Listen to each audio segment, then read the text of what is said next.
Before getting shipped off to Kentucky to serve prison time, Dalton Trumbo blasted out 3 scripts: Gun Crazy, The Prowler, and He Ran All the Way.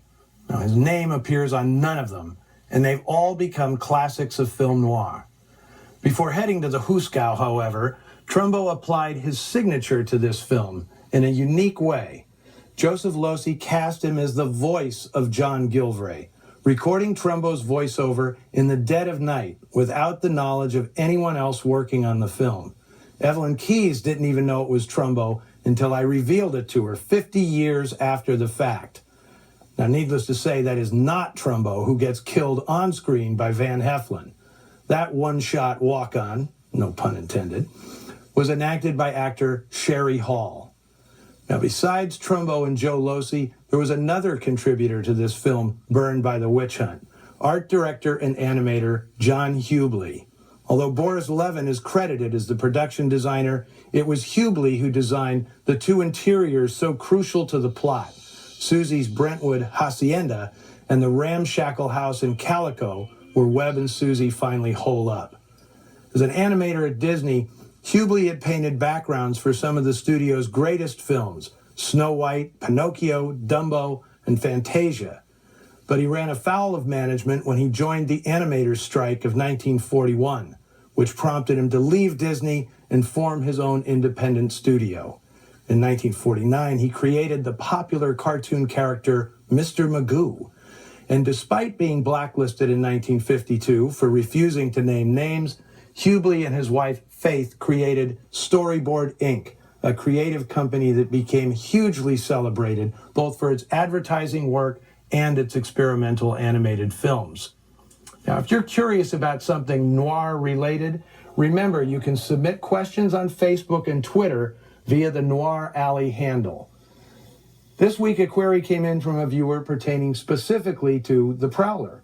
Now, Angela Pettis writes, "The Prowler is a very provocative movie, particularly by the standards of the 1950s. Were there clashes with the production code over any of the content?" Well, right you are, Angela. Let me share a memo dated November 2nd, 1949, from Joe Breen, head of the production code office, to Sam Spiegel, the producer of The Prowler, which at that time was called The Cost of Living. "This script is unacceptable under the code, and a motion picture based on it would never be approved without specific revisions. The general tone of the story needs to be raised considerably. As written, this is a story of extremely low moral tone, with emphasis on almost animal-like instincts and passions. The attraction of the 2 romantic leads should be one of love rather than lust. Susan must resist Webb's amorous advances much more strenuously, and the sex affair should take place later in the relationship than it does now. Details of their affair must be kept to an absolute minimum, consistent with the proper telling of the story." Now, in addition, Breen was concerned that Susie was not adequately punished for her crime, adultery, which prompted Sam Spiegel to reply, "Well, the woman sort of atones for her adultery by suffering. In other words, giving birth."